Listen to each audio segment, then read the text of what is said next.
Well, today Washington and the nation mourn the death of former Kansas Senator Bob Dole. Flags at the White House and across the country are at half-staff today to honor his life of service. Dole died yesterday after a battle with lung cancer. He was a fierce party loyalist, and as Major Garrett reports, he was widely admired on both sides of the aisle before and after his 1996 presidential campaign.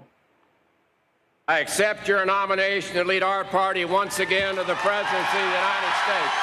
Bob Dole was the last presidential candidate who served in World War II.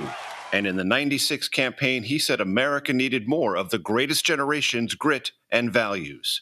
And I know because I was there, and I have seen it, and I remember. But it didn't work. Baby boomer President Bill Clinton painted Dole as a fixture of the past and easily won a second term. Growing up in Russell, Kansas, Dole was a star athlete in high school and joined the Army as a college freshman. He suffered grievous wounds in Italy that would cost him the use of one arm. Neighbors raised money to pay for several surgeries and later sent him to Congress. When I needed help, the people of Russell helped. And I think Gerald Ford put Dole on the ticket in 1976. In the vice presidential debate, Dole blamed Democrats for wars on their watch. If we added up the killed and wounded in Democrat wars in this century... The backlash hurt Dole and Ford, who would eventually lose to Jimmy Carter.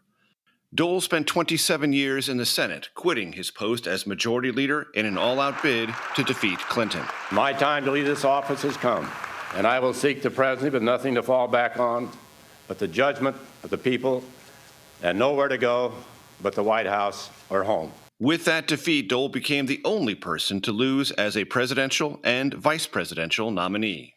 Thank you so much. 6 years later, his wife Elizabeth was elected to the Senate, and he became an unlikely TV pitchman for soft drinks with Britney Spears. Easy boy. Courage. And even Viagra. Like erectile dysfunction. When Donald Trump secured the nomination in 2016, Dole became the only living GOP nominee to endorse him. Donald Trump can win. Dole was a Farm Belt fiscal conservative. Party loyalty came easy. Culture war rhetoric did not. He wielded power quietly and, over the years, with humor and humility, qualities of what feels like a bygone era of national politics. So Major joins us now to talk a little bit more about Bob Dole's legacy. Major, Senator Dole was very much part of sort of the old guard of the Republican Party. Can you explain his role in shaping the GOP? So Bob Dole rose in the Republican Party in the 60s and 70s. He went through the traumas of Watergate and the things that sort of gave the Republican Party an identity crisis in the late 70s. He was a big backer of Ronald Reagan, though he ran against him for the Republican nomination in 1980. And he was pulled ever closer over the years to Ronald Reagan type of conservatism. But he even clashed in the mid-1990s with Newt Gingrich and his more firebrand orientation of conservatism. And what surprised me in 2016 when I saw him in Cleveland at the Republican convention that nominated Donald Trump was that Bob Dole was there. And what did that tell me?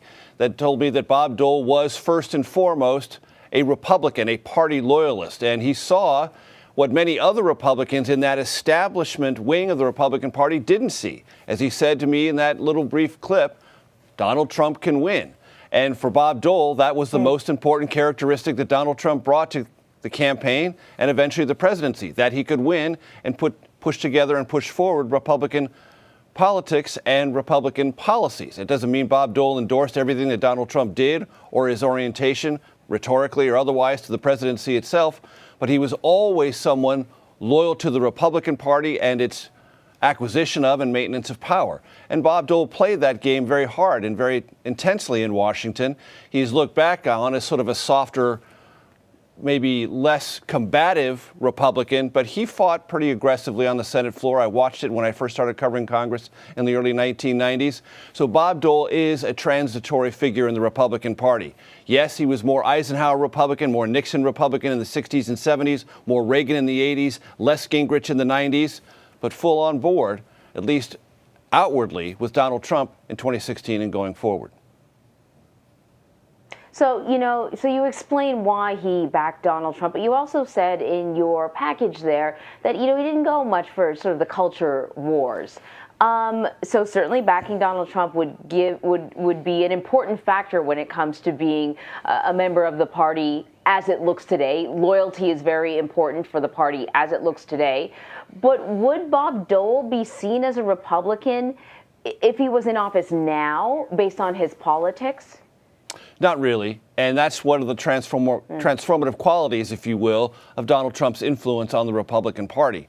Bob Dole would be probably regarded as someone less Republican than Trumpists believe Republicans ought to be. And he got an early foreshadowing of the rhetoric that Donald Trump would eventually use in 2015 and 2016 to secure the Republican nomination and the presidency. How did he see that? Well, in 1996, when he ran successfully for the Republican nomination, the person who stood in his way most was Pat Buchanan. And Pat Buchanan, back in 1996, as he did in 1992, talked about two very important things: building a wall on the southern border, reducing illegal and legal immigration, and the industrial decay and the loss of sort of middle-class, blue-collar jobs in America. Much of that rhetoric Donald Trump agreed with then, but he harnessed and used in a way much more combative than Pat Buchanan did in 1992 and 1996. And Bob Dole ran against that in 96, saw that coming, never embraced it, thought it was dangerous for the Republican Party. But when Donald Trump did it in 2015, 2016, Bob Dole saw that it was a winning message. And because it was a winning message, and because that meant moving forward Republican Party politics, he endorsed Trump. And that became, I think, one of the more interesting latter events in Dole's life. And strictly based on the fact that Donald Trump could win, and he believed that the party apparatus, however it was constructed, made him the nominee. And if he's the nominee of the party, and I'm a party person, then I've got to support him. But he saw it early with Pat Buchanan in 92 and 96. And many people forget, they think that sort of Donald Trump was this originalist on the idea of industrial decay, moving the Republican Party toward blue-collar workers in the industrial Midwest and hitting very hard on immigration and illegal immigration in particular. Pat Buchanan was there in 1992 and 1996. Let's talk a little bit about what no doubt shaped the man in his politics. Senator Dole suffered serious injuries fighting in World War II. How did that impact his time in Washington and his legacy? It's really interesting, Anne-Marie. I've covered a lot of people in politics in Washington, and there's a big difference between those who have fought and seen war up close and those who haven't. And those who haven't treat politics as if it were war. And the risks and the costs are so high, and everything is a battle to the finish.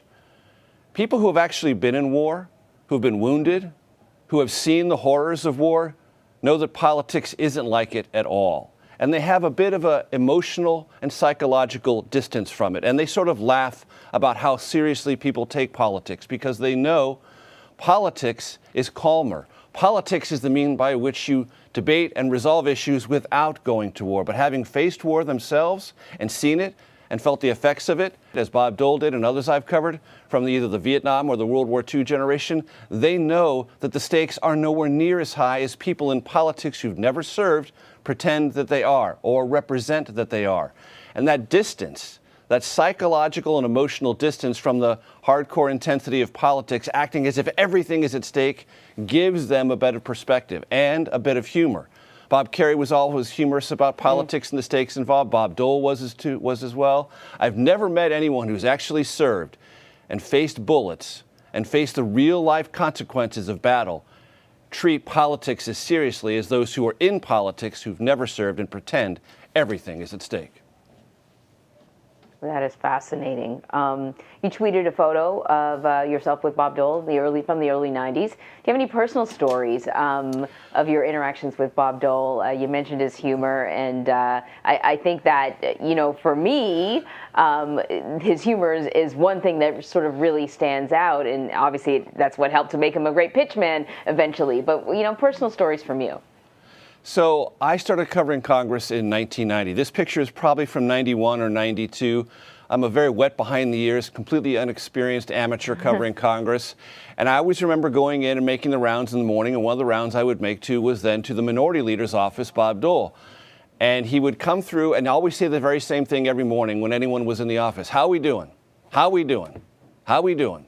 And he was just genial and relaxed and very informal about himself, about the grandeur of the office. He was that way when he was Senate Majority Leader, the most powerful Republican in the United States Senate. He never took all the trappings of office altogether that seriously. I didn't ask for that picture. Bob Dole's office sent it to me. It's the only picture I have, Anne-Marie, with a politician. Lots of people in Washington have lots of pictures of themselves with famous people. I don't. Bob Dole sent it to me, and I've just kept it around, and I uncovered it a couple of years ago, and not only did I thought, wow, who's that kid on the left, but I thought, look how vigorous and youthful Bob Dole looks. And I just kept it around because it was, as I said in my tweet, it was a different era. And the relationship between reporters and those who covered Congress was different. Congress itself organized itself, took its job day to day much more seriously. Yes, it was partisan, but it was much more about productivity than partisanship. Those days have certainly waned. It's much more about partisanship than productivity. I think the country has seen that.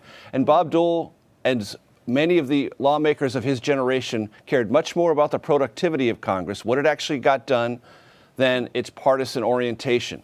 Those days have certainly ebbed and atrophied, where we are much more in an environment of intense partisanship and much less conscious of the productivity of Congress. Bob Dole and those of his era thought it should be prioritized exactly the opposite. More on productivity, less on partisanship. You know, before I let you go, just going back to his injury and that little clip in soundbite in your story where he's giving the speech and he talks about how the people in his community helped him when he was in need, and then he becomes a little bit emotional, you know, and when I watched that, I thought to myself, you know, here is someone expressing a very intimate connection with his constituents. And I wondered if that also had an impact on the way he did politics. Absolutely. Bob Dole cared deeply about Russell, Kansas, for sure, and Kansas in general. He was always a fearsome advocate for the interests, agricultural and otherwise, of the state of Kansas when he was in Congress.